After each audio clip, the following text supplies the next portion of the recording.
ಇದ್ದೀರಾ mega news. ಮೊದಲಿಗೆ headlines.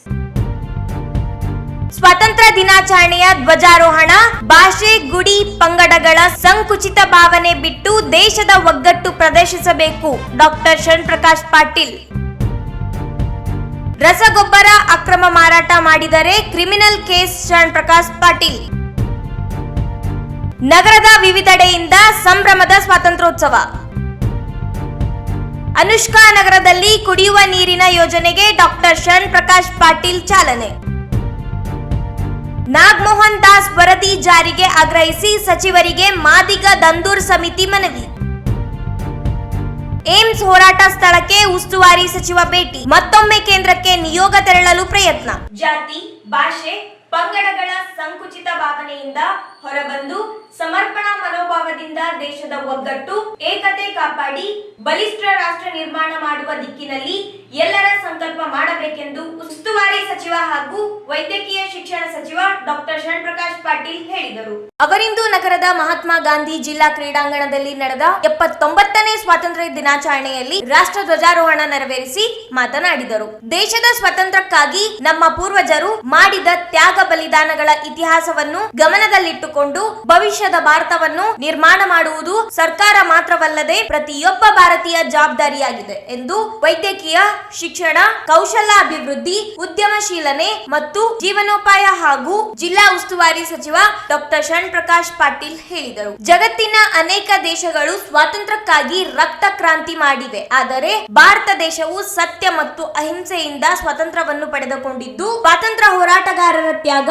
ಬಲಿದಾನದಿಂದ ನಮಗೆ ದೊರಕಿದೆ. ಈ ಶಾಶ್ವತ ಸ್ವಾತಂತ್ರ್ಯವನ್ನು ಭವಿಷ್ಯದ ಪೀಳಿಗೆಗಾಗಿ ಕಾಪಾಡುವುದು ಬಹುಮುಖ್ಯವಾಗಿದೆ. ಸ್ವಾತಂತ್ರ್ಯ ದಿನಾಚರಣೆಯನ್ನು ಹಾಗೂ ಗಣರಾಜ್ಯೋತ್ಸವವನ್ನು ಈ ಎರಡು ಮಹತ್ವದ ದಿನಗಳನ್ನು ದೇಶದ ಹಬ್ಬಗಳಿಗೆ ನಾವು ಶಾಮೀಲು ಮಾಡಿಕೊಂಡಿದ್ದು ಸಂವಿಧಾನದಿಂದ ಪ್ರತಿಯೊಬ್ಬರಿಗೂ ಅಭಿವ್ಯಕ್ತಿ ಸ್ವಾತಂತ್ರ್ಯ ಸಿಕ್ಕಿದೆ. ಜೊತೆಗೆ ಈ ಸ್ವಾತಂತ್ರ್ಯ ಪಡೆಯಲು ರೋಚಕ ಮತ್ತು ತ್ಯಾಗ ಬಲಿದಾನವು ಪ್ರಮುಖ ಪಾತ್ರವನ್ನು ವಹಿಸುತ್ತವೆ ಎಂದರು. ಸಮೃದ್ಧಿ ನಾಡಿಗೆ ನಾಡಿನ ಜನರೇ ದೊರೆಗಳಾಗಬೇಕು. ಸಮೃದ್ಧಿ ದೇಶವಾಗಲು ದೇಶದಲ್ಲಿ ಶಾಂತಿ ನೆಲೆಸಲು ಎಲ್ಲಾ ರೀತಿಯ ವಾತಾವರಣ ಸೃಷ್ಟಿ ಮಾಡುವುದು ಪ್ರತಿಯೊಬ್ಬರ ಜವಾಬ್ದಾರಿಯಾಗಿದೆ ಎಂದು ತಿಳಿಸಿದರು. ಸರ್ಕಾರ ವಿವಿಧ ಯೋಜನೆಗಳನ್ನು ಜಾರಿಗೆಗೊಳಿಸಲಾಗಿದೆ. ಕಲ್ಯಾಣ ಕರ್ನಾಟಕಕ್ಕೆ ತನ್ನದೇ ಆದ ಶ್ರೀಮಂತಿಕೆಯಿಂದ ಈ ನಿಟ್ಟಿನಲ್ಲಿ ಕಲ್ಯಾಣ ಕರ್ನಾಟಕ ಭಾಗಕ್ಕೆ ರಾಜ್ಯ ಸರ್ಕಾರ ವಿವಿಧ ಯೋಜನೆಗಳನ್ನು ನೀಡಿದೆ. ಸರ್ಕಾರಿ ಅಧಿಕಾರಿಗಳು ಪಾರದರ್ಶಕ ಹಾಗೂ ನಿಸ್ವಾರ್ಥ ಸೇವೆ ಹಾಗೂ ಭ್ರಷ್ಟಾಚಾರ ಮುಕ್ತ ಆಡಳಿತವನ್ನು ನಡೆಸುವುದು ಅತ್ಯಂತ ಮುಖ್ಯವಾಗಿದೆ ಎಂದು ಹೇಳಿದರು. ರಾಜ್ಯದಲ್ಲಿ ಕಾಂಗ್ರೆಸ್ ಸರ್ಕಾರ ಅಧಿಕಾರಕ್ಕೆ ಬಂದಾಗಿನಿಂದ ಸಿಎಂ ಸಿದ್ದರಾಮಯ್ಯ ಹಾಗೂ ಡಿಸಿಎಂ ಡಿಕೆ ಶಿವಕುಮಾರ್ ನೇತೃತ್ವದ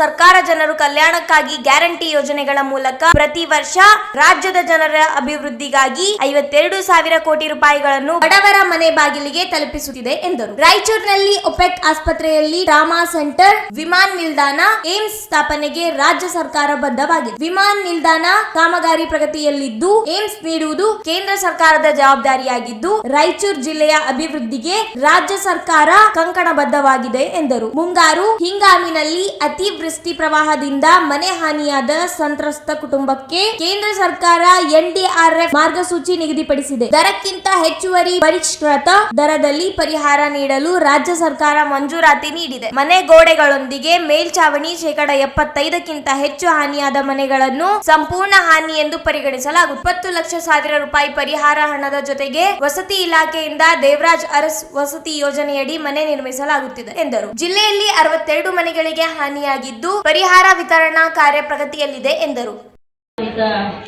ಶಾಸಕರು ಈ ಒಂದು ಕಾರ್ಯಕ್ರಮದಲ್ಲಿ ಭಾಗವಹಿಸಿ ಯಶಸ್ವಿಗೊಳಿಸಬೇಕಾಗಿ ಕೋರಲಾಗ್ತಾ ಇದೆ.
ವೀಕ್ಷಿಸಲಿದ್ದಾರೆ.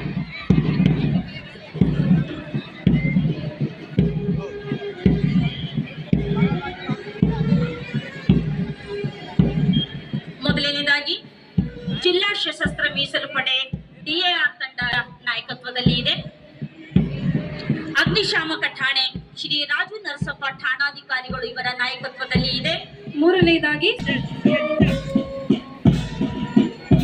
ಸೇಂಟ್ ಮೇರೀಸ್ ಕಾನ್ವೆಂಟ್ ಗೈಡ್ಸ್ ತಂಡ ಕುಮಾರಿ ಅಕ್ಷಯ ಇವರ ನೇತೃತ್ವದಲ್ಲಿ.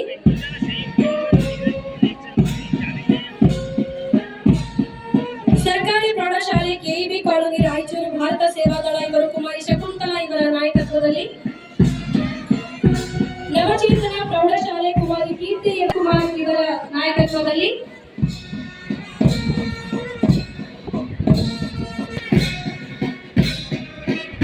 ಅರಣ್ಯ ಇಲಾಖೆ ಶ್ರೀ ದೇವರಾಜ್ ಇವರ ನೇತೃತ್ವದಲ್ಲಿ.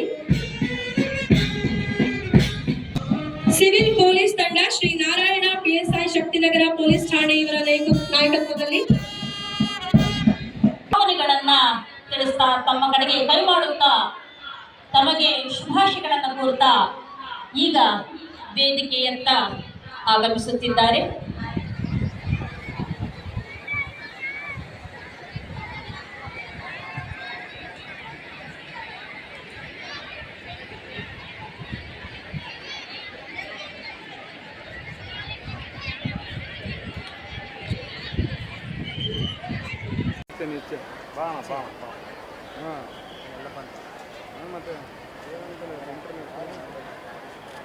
ಧ್ವಜಾರೋಹಣ ಕಾರ್ಯಕ್ರಮ.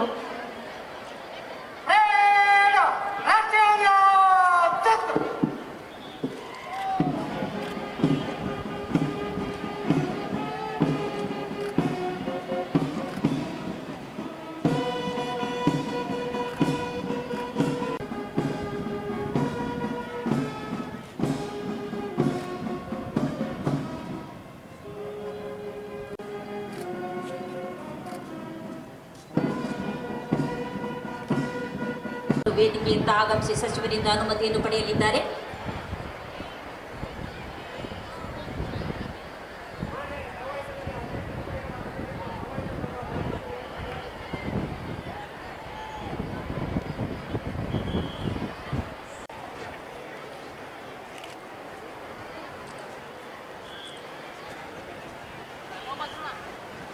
ರಾಯಚೂರು ನಗರದ ಸೇವಾದಳ ತಂಡ ಕುಮಾರಿ ಪವಿತ್ರ ಇವರ ನೇತೃತ್ವದಲ್ಲಿ.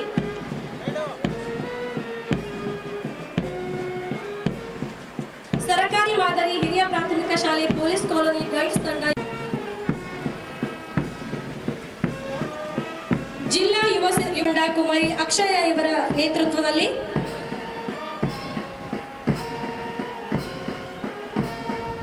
ಸರ್ಕಾರಿ ಪ್ರೌಢಶಾಲೆ KEB ಕಾಲೋನಿ ರಾಯಚೂರು ಭಾರತ ಸೇವಾದಳ ಇವರು ಕುಮಾರಿ ಶಕುಂತಲಾ ಇವರ ಒಂದು ಪಥಸಂಚಲನ ಅತ್ಯಂತ ಸುಂದರ ಹಾಗೂ ನಯನ ಮನೋಹರವಾಗಿರ್ತಕ್ಕಂತಹ ಜಿಲ್ಲಾ ಸಶಸ್ತ್ರ ಮೀಸಲು ಪಡೆ ರಾಯಚೂರು DAR ತಂಡ ಶ್ರೀ ಉದಯ್ ಕುಮಾರ್ RSI DAR ರಾಯಚೂರು. ಹಾಗೆಯೇ ಅಗ್ನಿಶಾಮಕ ಠಾಣೆ ಶ್ರೀ ರಾಜು ನರಸಪ್ಪ ಠಾಣಾಧಿಕಾರಿಗಳು ಇವರ ನಾಯಕತ್ವದಲ್ಲಿ. ಬಾಲಕಿಯರ ಸರ್ಕಾರಿ ಪ್ರೌಢಶಾಲೆ ಸ್ಟೇಷನ್ ರಸ್ತೆ ರಾಯಚೂರು.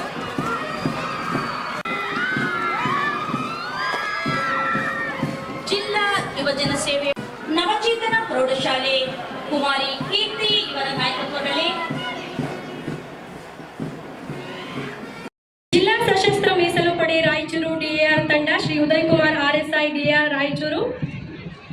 ಹಾಗೆಯೇ ಅಗ್ನಿಶಾಮಕ ಠಾಣೆ ಶ್ರೀ ರಾಜು ನರಸಪ್ಪ ಠಾಣಾಧಿಕಾರಿಗಳು ಇವರ ನಾಯಕತ್ವದಲ್ಲಿ. ಸರ್ಕಾರಿ ಪ್ರಥಮ ದರ್ಜೆ ಮಹಿಳಾ ಕಾಲೇಜು ರಾಯಚೂರು NSS ಕುಮಾರಿ ದೇವಮ್ಮ ಇವರ ನಾಯಕತ್ವದಲ್ಲಿ. ಬಾಲಕಿಯರ ಸರ್ಕಾರಿ ಪ್ರೌಢಶಾಲೆ ಸ್ಟೇಷನ್ ರಸ್ತೆ ರಾಯಚೂರು ಭಾರತ ಸೇವಾದಳ ಕುಮಾರಿ ಪವಿತ್ರ ಇವರ ನಾಯಕತ್ವದಲ್ಲಿ. ಸರ್ಕಾರಿ ಮಾದರಿಯ ಹಿರಿಯ ಪ್ರಾಥಮಿಕ ಗೈಡ್ಸ್ ಕುಮಾರಿ ರಕ್ಷಿತಾ ಇವರ ನಾಯಕತ್ವದಲ್ಲಿ.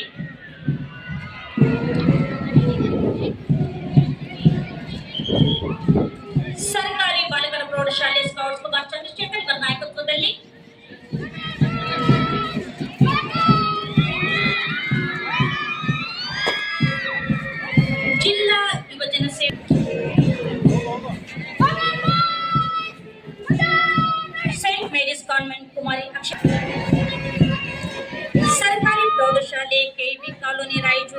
ಸೇವಾದಳ ಕುಮಾರಿ ಶಕುಂತಲಾ ಇವರ ನಾಯಕತ್ವದಲ್ಲಿ, ನವಚೇತನ ಪ್ರೌಢಶಾಲೆ ಕುಮಾರಿ ಕೀರ್ತಿ ಇವರ ನಾಯಕತ್ವದಲ್ಲಿ,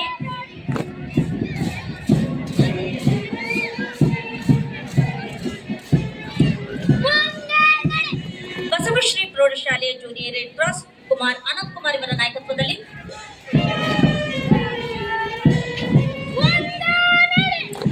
ಟ್ಯಾಗೂರ್ ಸ್ಮಾರಕ ಪ್ರೌಢಶಾಲೆ ಕುಮಾರ್ ಮಂಜುನಾಥ್ ಇವರ ನಾಯಕತ್ವ, ಗೃಹರಕ್ಷಕ ದಳ ಶ್ರೀ ಎಚ್ ಮಲ್ಲಿಕಾರ್ಜುನ್ ಇವರ ನಾಯಕತ್ವದಲ್ಲಿ,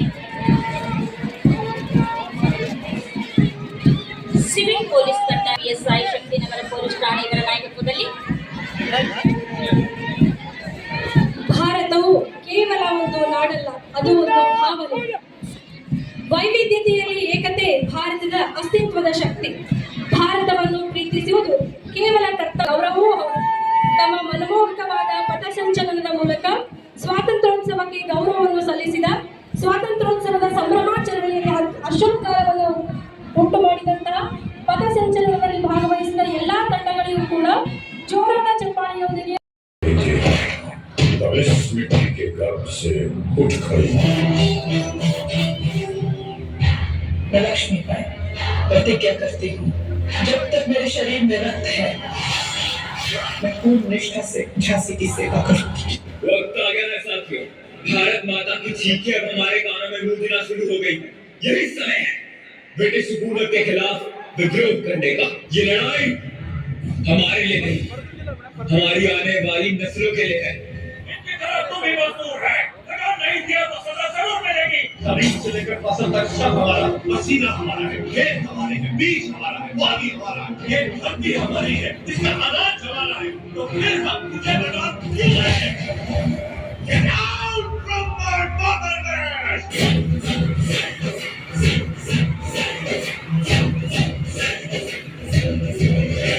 मरने के लिए तैयार हो जाओ।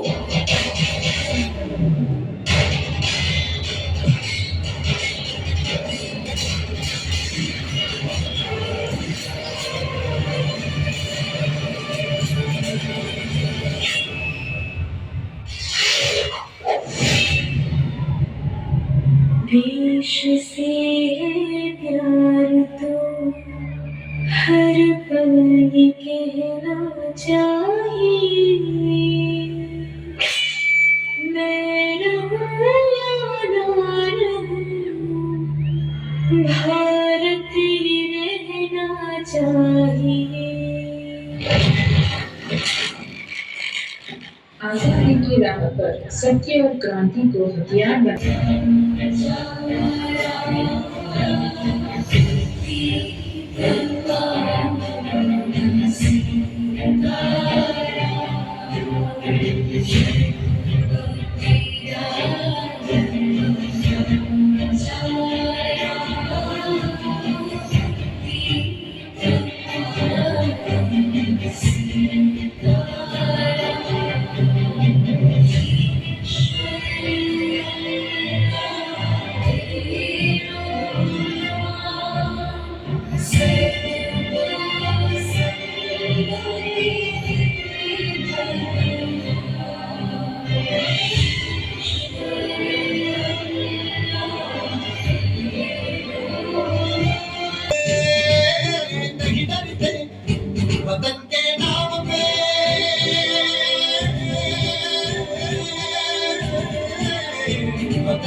अगस्त 1947।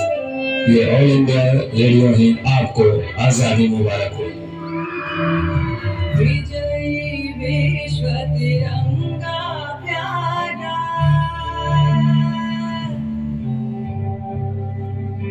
झंडा ऊंचा रहे हमारा। जब माता की रक्षा में तैनात हमारे सैनिक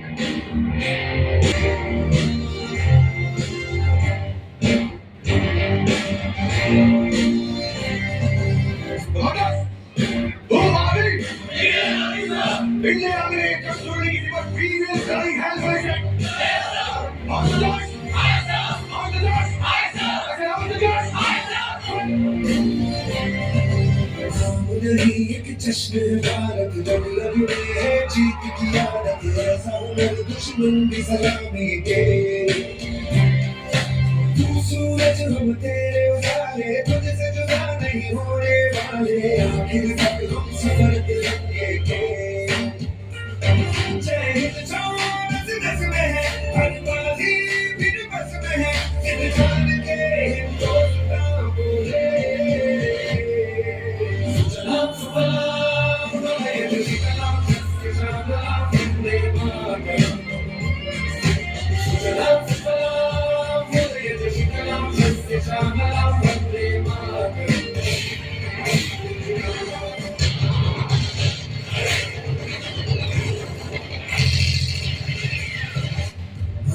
ज़मीन आसमानों में नहीं मुमकिन है जो जहानों में जब मेरा दे और ये झूमी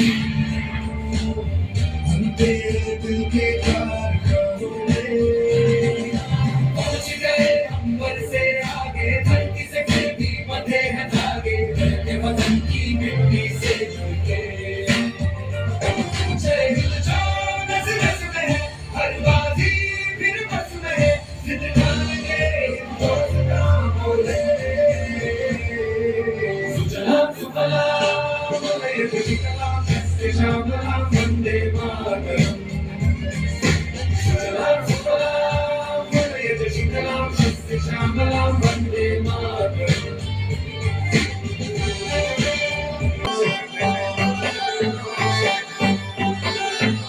खुशियों की आज त्योहार मनाओ सखियां यारो सबको बुलाओ देश हमारा है सबसे महान जो लीडर है उनको प्रणाम। ಸಮಾಜ ಸಹಾಯಕ ಹಿಂದುಳಿದ ವರ್ಗಗಳ ಕಲ್ಯಾಣ ಇಲಾಖೆ ಲಿಂಗಸ್ಕೂರು ಇವರು ವೇದಿಕೆ ಮೇಲೆ ಆಗಮಿಸಿ ಮಾನ್ಯ ಸಚಿವರಿಂದ ಈ ಒಂದು ಸರ್ವೋತ್ತಮ ಸೇವಾ ಪ್ರಶಸ್ತಿ 2024ನೇ ಸಾಲಿನ ಈ ಒಂದು ಜಿಲ್ಲಾ ಮಟ್ಟದ ಸೇವಾ ಸರ್ವೋತ್ತಮ ಪ್ರಶಸ್ತಿಯನ್ನ ಸ್ವೀಕರಿಸಬೇಕು ಅಂತ ಕೇಳ್ಕೊಳ್ತಾ ಇದ್ದೇನೆ.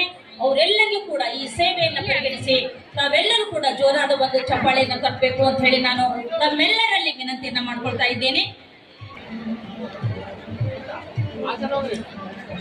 ಸರ್ವೋತ್ತಮ ಸೇವಾ ಪ್ರಶಸ್ತಿಗೆ ಭಾಜನರಾಗಿರ್ತಕ್ಕಂತಹ ಈ ಒಂದು ಕಾರ್ಯಕ್ರಮದಲ್ಲಿ ಎಲ್ಲ ಅಧಿಕಾರಿಗಳು ಹಾಗೂ ಈ ಒಂದು ಸೇವಾ ಪ್ರಶಸ್ತಿಗೆ ಭಾಜನರಾಗಿರ್ತಕ್ಕಂಥ ಎಲ್ಲರಿಗೂ ಕೂಡ ಶುಭ ಹಾರೈಕೆಗಳನ್ನ ನಾವು ಜಿಲ್ಲಾಧಿಕಾರಿಗಳ ಕಾರ್ಯಾಲಯ ಜಿಲ್ಲಾ ಪಂಚಾಯತ್ ಕಾರ್ಯಾಲಯದಿಂದ ಸಲ್ಲಿಸಲಾಗ್ತಾ ಇದೆ.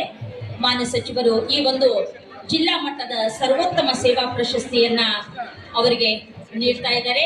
ತಮ್ಮೆಲ್ಲರ ಚೋರನೇ ಸಾಲಿನ ಜಿಲ್ಲಾ ಮಟ್ಟದ ಸರ್ವೋತ್ತಮ ಸೇವಾ ಪ್ರಶಸ್ತಿಗೆ ಆಯ್ಕೆಯಾಗಿರ್ತಕ್ಕಂತಹ ಈ ಎಲ್ಲ ಗೌರವಾನ್ವಿತರು ಶ್ರೀಮತಿ ನಾಗರತ್ನ ಶಿಶು ಅಭಿವೃದ್ಧಿ ಯೋಜನಾಧಿಕಾರಿಗಳು ಸಿರಿವಾರ ಇವರು ವೇದಿಕೆ ಮೇಲೆ ಆಗಮಿಸಬೇಕು. ಹಾಗೆ ಶ್ರೀ ವೆಂಕಟಾಚಲ ಹೆಡ್ ಅಕೌಂಟೆಂಟ್ ಜಿಲ್ಲಾ ಕೂಡ ವೇದಿಕೆ ಮೇಲೆ ಆಗಮಿಸಬೇಕು. ಹಾಗೆಯೇ ಇನ್ನೊಂದು ಗೌರವಾನ್ವಿತರಾಗಿರ್ತಕ್ಕಂತಹ ಶ್ರೀ ಯಂಕಣ್ಣ ಯಾದವ್ ಸಹಾಯಕ ಕೃಷಿ ಅಧಿಕಾರಿಗಳು ಕೃಷಿ ಇಲಾಖೆ ರಾಯಚೂರು ಇವರೆಲ್ಲರಿಗೂ ಕೂಡ ಜಿಲ್ಲಾ ಪಂಚಾಯತ್ ಹಾಗೂ ಜಿಲ್ಲಾ ಕಾರ್ಯಾಲಯದ ಪರವಾಗಿ ಹಾಗೂ ತಾಲೂಕಾ ಕಾರ್ಯಾಲಯದ ಪರವಾಗಿ ಹಾಗೂ ಎಲ್ಲ ಇಲಾಖೆಗಳ ಪರವಾಗಿ ಅವರಿಗೆ ತುಂಬ ಹೃದಯದ ಅಭಿನಂದನೆಗಳನ್ನ ಈ ಒಂದು ವೇದಿಕೆ ಮೇಲೆ ಸಲ್ಲಿಸಲಾಗ್ತಾ ಇದೆ. ಈಗ ಸಚಿವರಿಂದ ಈ ಎಲ್ಲ ಸೇವಾ ಪ್ರಶಸ್ತಿಗೆ ಆಯ್ಕೆಯಾಗಿರ್ತಕ್ಕಂಥ ಈ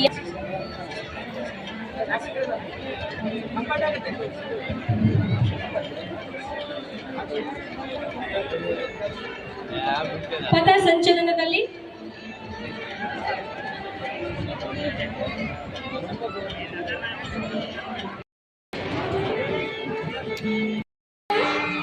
ಸರ್ಕಾರಿ ಪ್ರೌಢಶಾಲೆ ಬಾಲಕರ ತಂಡದ ನಾಯಕರು ಹಾಗೂ ಮಾರ್ಗದರ್ಶಕ ಶಿಕ್ಷಕರು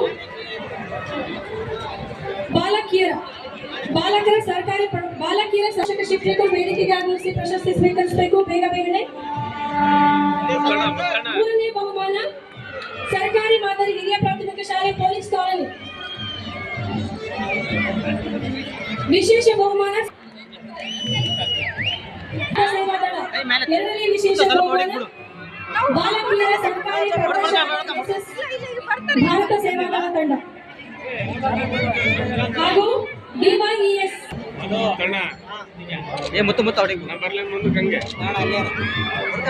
ಮೂರನೇ ವಿಶೇಷ ಬಹುಮಾನ ಜಿಲ್ಲಾ ಯುವಜನ ಸೇವೆ ಮತ್ತು ಯುವ ಸಬಲೀಕರಣ. ಎರಡನೇದಾಗಿ ಬಾಲಕಿಯರ ಸರ್ಕಾರಿ ಪ್ರೌಢಶಾಲೆ ಭಾರತ ಸೇವೆ ಮತ್ತು ಯುವ ಸಬಲೀಕರಣ ಇಲಾಖೆ.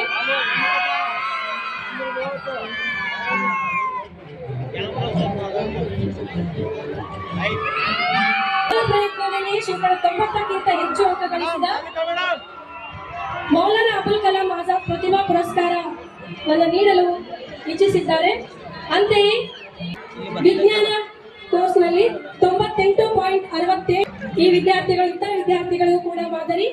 ಎರಡನೇದಾಗಿ MD ಮುಬಶೀರ್ ಅಲಿ ಜುನೇದಿ, ತಂದೆ MB ಜುನೇದಿ, ಯರ್ಮರಸ್ ಕ್ಯಾಂಪ್.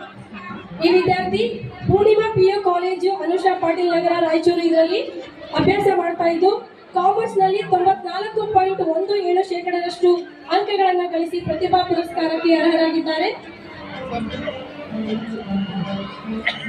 ಮುಂದಿನದಾಗಿ SSLCಯಲ್ಲಿ ಅತ್ಯಂತ ಹೆಚ್ಚು ಅಂಕಗಳನ್ನು ಗಳಿಸಿರ್ತಕ್ಕಂಥ ಈ ವಿದ್ಯಾರ್ಥಿಗಳು ವೇದಿಕೆ ಮೇಲೆ ಆಗಮಿಸಿ ಮಾನ್ಯ ಸಚಿವರಿಂದ ಗೌರವ ಸಮರ್ಪಣೆಯ ಪ್ರತಿಭಾ ಪುರಸ್ಕಾರವನ್ನು ಸ್ವೀಕರಿಸಬೇಕಾಗಿ ಕೋರ್ಕೊಳ್ಳಲಾಗ್ತಾ ಇದೆ.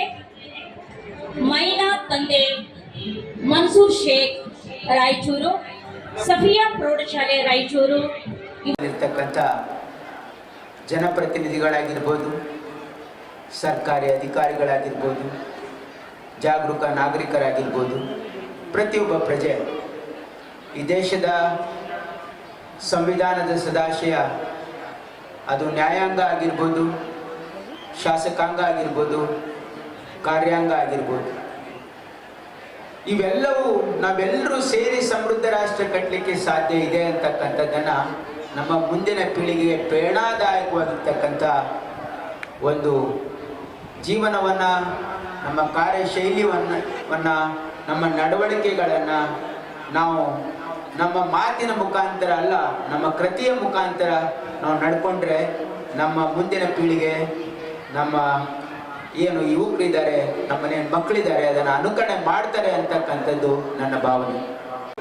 ಇನ್ನೊಂದು, ಇಲ್ಲಿ ಏಮ್ಸ್ ಸ್ಥಾಪನೆ ಆಗಬೇಕು ಅಂತಕ್ಕಂಥದ್ದು ರಾಯಚೂರು ಜನರ ಅಭಿಲಾಷೆ ಆಗಿದೆ. ಇವತ್ತು ರಾಯಚೂರು ಏರ್ಪೋರ್ಟಿನ ಕೆಲಸ ಇವತ್ತು ಪ್ರಗತಿಯಲ್ಲಿದೆ. ಈಗಾಗಲೇ ಅಲ್ಲಿ ಕೆಲಸ ಪ್ರಾರಂಭ ಆಗಿದೆ. ಇವತ್ತು ಅತಿ ಶೀಘ್ರದಲ್ಲಿ ನಾವು ಏರ್ಪೋರ್ಟ್ ಅನ್ನು ಮಾಡ್ತಕ್ಕಂಥದ್ದಕ್ಕೆ ಇವತ್ತು ನಮ್ಮ ಸರ್ಕಾರ ಸಂಪೂರ್ಣವಾಗಿರ್ತಕ್ಕಂಥ ಬೆಂಬಲವನ್ನು ಕೊಡ್ತಾ ಇದೆ. ಇನ್ನು ಒಂದೇ ಒಂದು ಅಭಿಲಾಷೆ, ಅದು ಕೇಂದ್ರ ಸರ್ಕಾರದ ಹೊಣೆ ಇದೆ. ನಮ್ಮ ಸರ್ಕಾರ, ಮಾನ್ಯ ಮುಖ್ಯಮಂತ್ರಿಗಳು ಮತ್ತು ಎಲ್ಲ ಸಂಪುಟದ ಸದಸ್ಯರು, ಸಚಿವರು ರಾಯಚೂರಿನಲ್ಲಿನೇ ಏಮ್ಸ್ ಆಗಬೇಕು ಅಂತಕ್ಕಂಥ ಪ್ರಸ್ತಾವನೆ ಅನೇಕ ಬಾರಿ ನಾವು ಕೇಂದ್ರ ಸರ್ಕಾರಕ್ಕೆ ಕೊಟ್ಟಿದ್ದೀವಿ. ಇವತ್ತು ಕೇಂದ್ರ ಸರ್ಕಾರ ರಾಯಚೂರಿನಲ್ಲಿ ಏಮ್ಸ್ ಮಾಡೋದ್ರ ಜೊತೆಗೆ ಕರ್ನಾಟಕದ ಜನರ ಮತ್ತು ರಾಯಚೂರು ಜನರ ಏನು ಅಭಿಲಾಷೆ ಇದೆ ಅದು ಈಡೇರಿಸ್ತಾರೆ ಅಂತಕ್ಕಂಥ ಒಂದು ಸದಾಶೆಯಿಂದ ನಾವು ಕೇಂದ್ರ ಸರ್ಕಾರಕ್ಕೆ ಮತ್ತೆ ನಾವು ಒತ್ತಾಯ ಕೂಡ ಮಾಡ್ತಾ ಇದ್ದೀವಿ. ಹಾಗಾಗಿ ನಮ್ಮ ಸರ್ಕಾರ ಇವತ್ತು ರಾಯಚೂರಿನ ಅಭಿವೃದ್ಧಿಗೆ ಕಂಕಣ ಬದ್ಧವಾಗಿದೆ. ಇಲ್ಲಿ ಎಲ್ಲ ಅಧಿಕಾರಿ ಮಿತ್ರರಿಗೆ ಪ್ರತಿ ಸ್ವಾತಂತ್ರ್ಯ ದಿನಾಚರಣೆದಂದು ನಾನು ಒಂದು ನಿರ್ದೇಶನವನ್ನು ಕೊಡ್ತಾ ಇದ್ದೀನಿ. ನಾವು ಸತ್ಯ ಮತ್ತು ಅಹಿಂಸದ ಮಾರ್ಗದ ಮೇಲೆ ಸ್ವಾತಂತ್ರ್ಯವನ್ನು ಪಡ್ಕೊಂಡಿದ್ದೀವಿ. ನಮಗೆ ಸ್ವಾತಂತ್ರ್ಯ ಸಿಗಲಿಕ್ಕೆ ಈ ದೇಶದ ಅಸಂಖ್ಯಾತ ಸ್ವಾತಂತ್ರ್ಯ ಹೋರಾಟಗಾರರು, ಒಂದು ಹಳ್ಳಿಯಿಂದ ದಿಲ್ಲಿಯವರೆಗೆ ಲಕ್ಷಾಂತರ ಜನ ಸ್ವಾತಂತ್ರ್ಯ ಹೋರಾಟಗಾರರು ಯಾರ ಹೆಸರು ಇವತ್ತು ನಮ್ಮ ಇತಿಹಾಸ ಪುಟಗಳಲ್ಲಿ ನಾವು ನಮೂದಿಸಿಲ್ಲ, ಅವರು ಬಯಸೂ ಇಲ್ಲ. ಅವರ ತ್ಯಾಗ, ಬಲಿದಾನ, ಪರಿಶ್ರಮದಿಂದ ನಮ್ಮ ದೇಶದ ಸ್ವಾತಂತ್ರ್ಯ ಹೋರಾಟದ ಚುಕ್ಕಾಣಿಯನ್ನ ಮಹಾತ್ಮ ಗಾಂಧಿಯವರು ವಹಿಸಿಕೊಂಡು ಪಂಡಿತ್ ಜವಾಹರ್ಲಾಲ್ ನೆಹರು ಅವರಾಗಿರ್ಬೋದು, ಸರ್ದಾರ್ ವಲ್ಲಭಾಯಿ ಪಟೇಲ್ ಅವರಾಗಿರ್ಬೋದು, ಮೌಲಾನಾ ಅಬುಲ್ ಕಲಾಂ ಆಜಾದ್ ಅವರಾಗಿರ್ಬೋದು, ಭಗತ್ ಸಿಂಗ್ ಅವರಾಗಿರ್ಬೋದು, ಚಂದ್ರಶೇಖರ್ ಆಜಾದ್ ಆಗಿರ್ಬೋದು, ಸುಭಾಷ್ ಚಂದ್ರ ಬೋಸ್ ಆಗಿರ್ಬೋದು. ಅದಕ್ಕಿಂತ ಮುಂಚೆ ಕಿತ್ತೂರು ರಾಣಿ ಚೆನ್ನಮ್ಮನ ಹಿಡ್ಕೊಂಡು ಅನೇಕ ಈ ದೇಶದ ಸ್ವಾತಂತ್ರ್ಯಕ್ಕೋಸ್ಕರ ತ್ಯಾಗ ಬಲಿದಾನವನ್ನು ಮಾಡಿರ್ತಕ್ಕಂಥ ಅಸಂಖ್ಯಾತ ಸ್ವಾತಂತ್ರ್ಯ ಹೋರಾಟಗಾರರು ತಮ್ಮ ತ್ಯಾಗ, ಬಲಿದಾನ, ಪರಿಶ್ರಮ, ಅವರ ದೂರದೃಷ್ಟಿ ಫಲವಾಗಿ ನಮಗೆ ಸ್ವಾತಂತ್ರ್ಯವನ್ನು ಸಿಕ್ಕಿದೆ. ನಮ್ಮ ದೇಶದ 5,000 ವರ್ಷಗಳ ಇತಿಹಾಸವನ್ನು ನಾವು ಮೆಲುಕು ಹಾಕಿದ್ರೆ ಈ ದೇಶಕ್ಕೆ ಅನೇಕ ಜನ ರಾಜರು, ಮಹಾರಾಜರು ಇದನ್ನು ಆಳಿದ್ದಾರೆ. ಅನೇಕ ಜನ ಒಳ್ಳೆ ರಾಜರು ಇದ್ರು. ಆದ್ರೆ ನಮಗೆ ನಿಜವಾಗಿರ್ತಕ್ಕಂಥ ಸ್ವಾತಂತ್ರ್ಯ ಸಿಕ್ಕಿರ್ತಕ್ಕಂಥದ್ದು 15ನೇ ಆಗಸ್ಟ್ 1947ರಲ್ಲಿ. ಅದಕ್ಕೆ ಈ ದಿನಕ್ಕೆ ಬಹಳ ದೊಡ್ಡ ಮಹತ್ವ ಇದೆ. ನಮಗೆ ಸ್ವಾತಂತ್ರ್ಯ ಪರಿಕಲ್ಪನೆ ನಮ್ಮ ಪೂರ್ವಜರು ಕಂಡಿರ್ತಕ್ಕಂಥದ್ದು ಇಲ್ಲಿ ಪ್ರಜಾಪ್ರಭುತ್ವವನ್ನ ನೆಲೆಸಬೇಕು. ನಮ್ಮ ಗಣತಂತ್ರದ ದಿನಾಚರಣೆ ಇವೆರಡೂ ನಾವು ಯಾಕೆ ಇವೆರಡೂ ದಿವಸ ಈ ಭಾರತ ಭೂಮಿಯಲ್ಲಿ ಹುಟ್ಟತಕ್ಕಂಥ ಪ್ರತಿಯೊಬ್ಬ ಪ್ರಜೆಗೆ ಸಂಪೂರ್ಣ ಸ್ವಾತಂತ್ರ್ಯವನ್ನ ಸಂಕೇತವಾಗಿರ್ತಕ್ಕಂಥ ದಿನಗಳಿವೆ. ಜಗತ್ತಿನಲ್ಲಿ ಅನೇಕ ರಾಷ್ಟ್ರಗಳು ಸ್ವಾತಂತ್ರ್ಯವನ್ನ ಪಡ್ಕೊಂಡಿದ್ದಾವೆ. ನಾವು ಪವಿತ್ರತೆಯನ್ನ ಇಡೀ ವಿಶ್ವ ಹೋಗ್ತದೆ. ನಾವು ಸತ್ಯ ಮತ್ತು ಅಹಿಂಸದ ಮಾರ್ಗದ ಮೇಲೆ ಸ್ವಾತಂತ್ರ್ಯವನ್ನು ಪಡ್ಕೊಂಡಿದ್ದೀವಿ. ನಮಗೆ ಸ್ವಾತಂತ್ರ್ಯ ಸಿಗಲಿಕ್ಕೆ ಉದ್ದೇಶಿಲ್ಲ,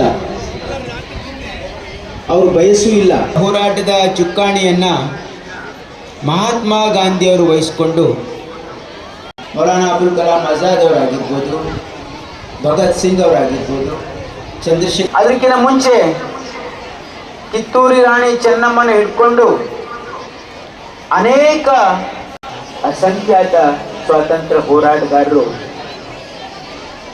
ತಮ್ಮ ತ್ಯಾಗ, ಬಲಿದಾನ, ಪರಿಶ್ರಮ, ಅವರ ದೂರದೃಷ್ಟಿ ಫಲವಾಗಿ ನಮಗೆ ಸ್ವಾತಂತ್ರ್ಯವನ್ನು ಸಿಕ್ಕಿದೆ. 1000 ವರ್ಷಗಳ ಇತಿಹಾಸವನ್ನು ನಾವು ಮೆಲುಕು ಹಾಕಿದ್ರೆ ಅವರ ಇಚ್ಛೆ, ಅವರ ಅಭಿಪ್ರಾಯದಂತೆ ಎಲ್ಲ ಆಡಳಿತ ನಡಿಬೇಕು. ಅವರ ಒಂದು ಅಭಿಲಾಷೆಯಂತೆ ನಡಿಬೇಕು ಅಂತಕ್ಕಂಥದ್ದನ್ನ ಸಾಕಾರಗೊಳಿಸಲಿಕ್ಕೆ ಡಾಕ್ಟರ್ ಬಾಬಾ ಸಾಹೇಬ್ ಅಂಬೇಡ್ಕರ್ ಅವರಿಗೆ ಈ ಸಂವಿಧಾನವನ್ನು ಬರಿತಕ್ಕಂಥವರೆಲ್ಲರೂ ಸೇರಿ ಅರ್ಪಿಸಿದ ಮೇಲೆ ಈ ಸಂದರ್ಭದಲ್ಲಿ ಸಂಸದ ಜಿ ಕುಮಾರ್ ನಾಯಕ್, ನಗರ ಶಾಸಕ ಡಾಕ್ಟರ್ ಶಿವರಾಜ್ ಪಾಟೀಲ್, ವಿಧಾನ ಪರಿಷತ್ ಸದಸ್ಯ ಎಂ ವಸಂತ್ ಕುಮಾರ್, ಎಪಿಎಂಸಿ ಅಧ್ಯಕ್ಷ ಮಲ್ಲಿಕಾರ್ಜುನ್ ಗೌಡ, ಜಿಲ್ಲಾಧಿಕಾರಿ ಕೆ ನಿತೀಶ್, ಜಿಲ್ಲಾ ಪಂಚಾಯತ್ ಮುಖ್ಯ ಕಾರ್ಯನಿರ್ವಾಹಕ ಅಧಿಕಾರಿ ಈಶ್ವರ್ ಕುಮಾರ್ ಬಾಂಧವ್, ಜಿಲ್ಲಾ ಪೊಲೀಸ್ ವರಿಷ್ಠಾಧಿಕಾರಿ ಎಂ ಪುಟ್ಟಮಾದಯ್ಯ, ಮಹಾನಗರ ಪಾಲಿಕೆ ಆಯುಕ್ತ ಜುಬಿನ್ ಮುಂಪಾತ್ರ, ಅಪರ ಜಿಲ್ಲಾಧಿಕಾರಿ ಶಿವಾನಂದ್ ಬಜಂತ್ರಿ, ಸಹಾಯಕ ಆಯುಕ್ತ ಗಜಾನನ್ ಬಾಲೆ ಸೇರಿದಂತೆ ಜಿಲ್ಲಾ ಮಟ್ಟದ ಅಧಿಕಾರಿಗಳು ಉಪಸ್ಥಿತರಿದ್ದರು. ನಿಗದಿತ ದರಕ್ಕಿಂತ ಹೆಚ್ಚಿನ ಬೆಲೆಗೆ ರಸಗೊಬ್ಬರವನ್ನು ಮಾರಾಟ ಮಾಡುವ ಹಾಗೂ ರಸಗೊಬ್ಬರವನ್ನು ದುರುಪಯೋಗಪಡಿಸಿಕೊಳ್ಳುವ ಅಂಗಡಿಗಳು, ಏಜೆನ್ಸಿ ಹಾಗೂ ಸಹಕಾರ ಸಂಘಗಳ ವಿರುದ್ಧ ಕ್ರಿಮಿನಲ್ ಕೇಸ್ ದಾಖಲಿಸಿ ಸೂಕ್ತ ಕಾನೂನು ಕ್ರಮ ಜರುಗಿಸಲಾಗುವುದು ಎಂದು ವೈದ್ಯಕೀಯ ಶಿಕ್ಷಣ, ಕೌಶಲ ಅಭಿವೃದ್ಧಿ, ಉದ್ಯಮಶೀಲತೆ ಮತ್ತು ಜೀವನೋಪಾಯ ಸಚಿವ ಹಾಗೂ ಜಿಲ್ಲಾ ಉಸ್ತುವಾರಿ ಸಚಿವ ಡಾಕ್ಟರ್ ಶರಣಪ್ರಕಾಶ್ ಪಾಟೀಲ್ ಹೇಳಿದರು.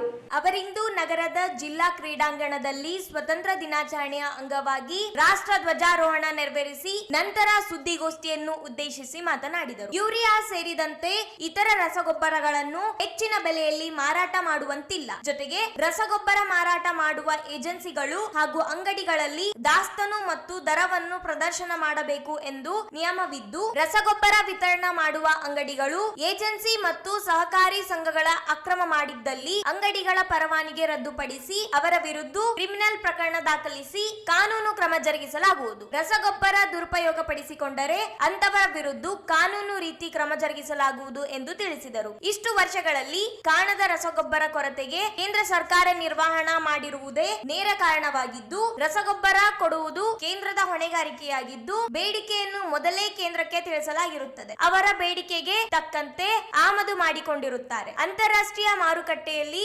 ರಸಗೊಬ್ಬರದ ದರ ಹೆಚ್ಚಾಗಿರುವ ಕಾರಣ ರೈತರಿಗೆ ಸಬ್ಸಿಡಿ ಮೂಲಕ ರಸಗೊಬ್ಬರ ವಿತರಣೆ ಮಾಡುವುದರಿಂದ ಕೇಂದ್ರ ಸರ್ಕಾರದ ಮೇಲೆ ಆರ್ಥಿಕ ಹೊರೆ ಬೀಳುತ್ತಿರುವ ಕಾರಣ ತಿಳಿಸಿ ಕೇಂದ್ರ ಸರ್ಕಾರ ಜವಾಬ್ದಾರಿಯಿಂದ ನೊಣಚಿಕೊಳ್ಳುತ್ತಿದ್ದಾರೆ ಎಂದು ಆರೋಪಿಸಿದರು. ಕೇಂದ್ರ ಸರ್ಕಾರ ಬೇಜವಾಬ್ದಾರಿ ತೋರುತ್ತಿದ್ದರೂ ರಾಜ್ಯ ಸರ್ಕಾರ ಇರುವ ಸಂಪನ್ಮೂಲಗಳನ್ನು ಬಳಸಿಕೊಂಡು ರಸಗೊಬ್ಬರದ ಕೊರತೆಯನ್ನು ಸರಿದೂಗಿಸುವ ಕೆಲಸವನ್ನು ಮಾಡುತ್ತಿದೆ ಎಂದರು. ಜಿಲ್ಲೆಯಲ್ಲಿ ಅನೈತಿಕ, ಕಾನೂನು ಬಾಹಿರ ಚಟುವಟಿಕೆಗಳಿಗೆ ಸಂಪೂರ್ಣವಾಗಿ ಕಡಿವಾಣ ಹಾಕಬೇಕು. ಪ್ರಮುಖವಾಗಿ ಮಟಕ, ಗಾಂಜಾ, ಗ್ಲಾಂಬಿಂಗ್, ಅಕ್ರಮ ಮರಳು ಗಣಿಗಾರಿಕೆಗೆ ಅವಕಾಶ ನೀಡಬಾರದು. ಜಿಲ್ಲೆಗೆ ಬರುತ್ತಿರುವ ಅಕ್ರಮ ಸೇಂದಿ ಮತ್ತು ಸಿಎಚ್ ಪೌಡರ್ ಮೇಲೆ ನಿಗಾ ವಹಿಸಬೇಕು ಎಂದು ನಿರ್ಧರಿಸಲಾಗಿದೆ ಎಂದರು. ಕೋಟೆ ಅಭಿವೃದ್ಧಿ ಸಂಬಂಧಿಸಿದಂತೆ ಯೋಜನಾ ಪತ್ರವನ್ನು ಸಿದ್ಧಪಡಿಸಿ ಪ್ರವಾಸೋದ್ಯಮ ಸಚಿವರಿಗೆ ಪ್ರಸ್ತಾವನೆಯನ್ನು ಸಲ್ಲಿಸಲಾಗುವುದು. ರಾಜ್ಯ ಸರ್ಕಾರದ ನಿಲುವು ಬಹಳ ಸ್ಪಷ್ಟವಾಗಿದೆ. ರಾಯಚೂರಿನಲ್ಲಿಯೇ ಏಮ್ಸ್ ಸ್ಥಾಪನೆ ಮಾಡಬೇಕೆಂಬುದು ರಾಜ್ಯ ಸರ್ಕಾರದ ನಿಲುವು ಆಗಿದ್ದು, ಪ್ರಣಾಳಿಕೆಯಲ್ಲೂ ಕೂಡ ನಾವು ಹೇಳಿದ್ದೇವೆ. ರಾಯಚೂರಿನಲ್ಲಿ ಏಮ್ಸ್ ಸ್ಥಾಪನೆಯಾಗಬೇಕೆಂದು ಮುಖ್ಯಮಂತ್ರಿಗಳು ಪದೇ ಪದೇ ಪ್ರಧಾನಿ ಮತ್ತು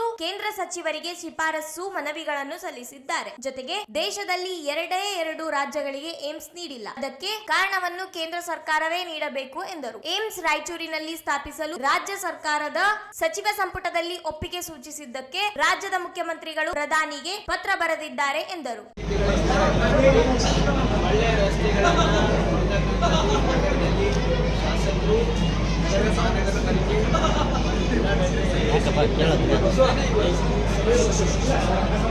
ಬಹಳ ವಿಸ್ತೃತವಾಗಿ ಚರ್ಚೆ ಎಲ್ಲೆಲ್ಲಿಂದ ಇದು ಆಕ್ರಮಿಸಿದೆ ಎಲ್ಲೆಲ್ಲಿಂದ ಏನು ಸಿಎಚ್ ಪೌಡರ್ ಬರ್ತಾ ಇದೆ ಅದರ ಮೇಲೆ ನಿಗಾ ವಹಿಸಲಿಕ್ಕೆ ಕ್ರಮ ಕೈಗೊಳ್ಳಲಾಗಿದೆ. ಮುಖಾಂತರ ತುಂಬ ಇರುತ್ತೆ ಸರ್. ಅದೇ ಮುಖಾಂತರ ಬಂದಿದೆ. ಆಮೇಲೆ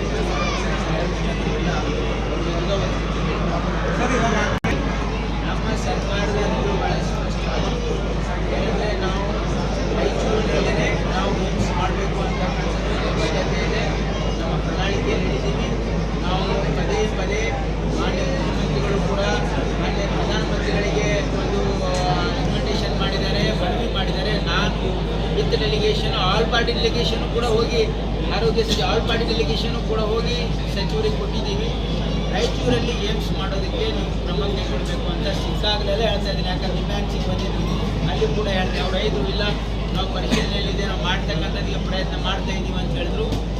ಈಗ ಇಡೀ ದೇಶದಲ್ಲಿ 2 ರಾಜ್ಯಕ್ಕೆ ಏಮ್ಸ್ ಕೊಟ್ಟಿಲ್ಲ. ಇಡೀ ದೇಶದಲ್ಲಿ ಎಲ್ಲ ಬಹುತೇಕ ಎಲ್ಲ ದೊಡ್ಡ ರಾಜ್ಯಗಳಿಗೆ ಏಮ್ಸ್ ಕೊಟ್ಟಿದ್ದಾರೆ. ಒಂದು ಕರ್ನಾಟಕ, ಒಂದು ಯಾವುದಂದರೆ ಕೇರಳ. 2 ಸ್ಟೇಟ್ಗೆ ಅವರು ಕೊಟ್ಟಿಲ್ಲ. ಅದಕ್ಕೆ ಏನು ಕಾರಣ ಇದೆ ಅಂತಕ್ಕಂಥದ್ದು ಕೇಂದ್ರ ಸರ್ಕಾರ ಸರ್ ಸಮಸ್ಯೆ ಇತ್ತಂದ್ರೆ DC ಅವರು ಸ್ಪಂದಿಸ್ತಾರ. ಅಲ್ಲ DC ಕೆಲವ್ರನ್ನಷ್ಟೇ ರಿಪೋರ್ಟ್ ಅನ್ಕೊಂಡ್ರೆ ಅವರು ಸರ್ ಕೃಷಿ ಇಲಾಖೆಯಲ್ಲಿ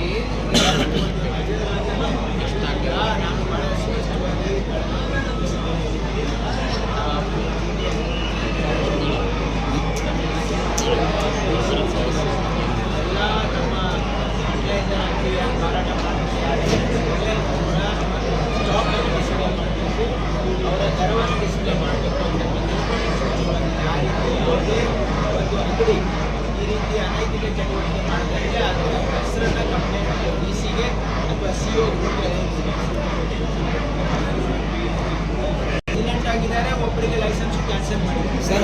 ಸರ್ ಆ್ಯಕ್ಷನೇ ಇಲ್ಲ. ಕ್ರಿಮಿನಲ್ ಕೇಸ್ ಆಗಬೇಕಲ್ಲ, ಕ್ರಿಮಿನಲ್ ಕೇಸ್ ಮಾಡ್ರಿ. ಆಗಿಲ್ಲ ಸರ್.